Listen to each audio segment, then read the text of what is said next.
शृणोषि कश्चिद्ध्वनिरुत्थितोऽयं मृदङ्गभेरीपटहानकानां वेदध्वनिं शिक्षितभूसुराणां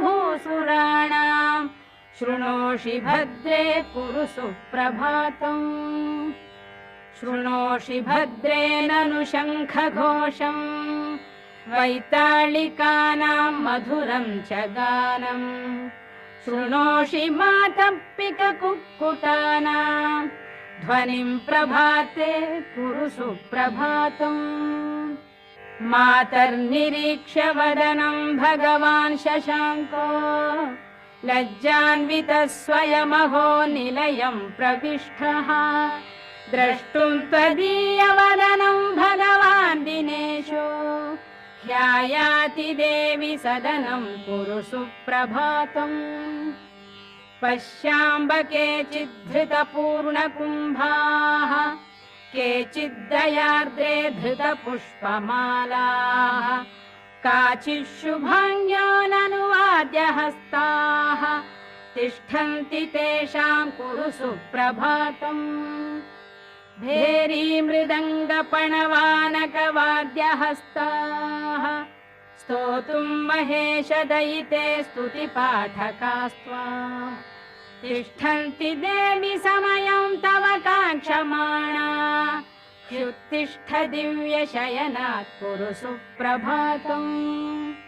मातर्निरीक्ष्य वदनं भगवान् त्वदीयम् नैवोत्थितः शशिधिया शयितस्तवाङ्के सम्बोधयाशु गिरिजे विमलं प्रभातम् जातं महेशदयिते कुरु सुप्रभातम् अन्तश्चरन्त्यास्तव भूषणानां झल् झल् ध्वनिं नूपुरकङ्कणानां श्रुत्वा प्रभाते तव दर्शनार्थी द्वारि स्थितोऽहं कुरु सुप्रभातम् वाणी पुस्तकमम्बिके गिरिसुते पद्मानि पद्मासना रम्भा त्वं वरडम्बरं गिरिसुता गङ्गा च गङ्गाजलम् काळी ताळयुगं मृदङ्गयुगलं वृन्दा च नन्दा तथा